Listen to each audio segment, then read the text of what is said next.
My name is Abigail Dodwell, and I am a Senior People Services Advisor within Cardiff and Vale University Health Board.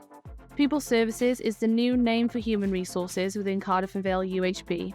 It is the team that is in charge of all employees working for the UHB, and it deals with employee-related matters. I sit within the Employee Relations team and deal with issues relating to conduct, capability, informal and formal resolution. I also deliver corporate training in conjunction with union representatives and support the generalist team when required. There are fantastic opportunities available within the Health Board. I started my career as a personal secretary, and with the support and resources offered by the Health Board, was able to undertake a professional qualification, enabling me to progress to my current position.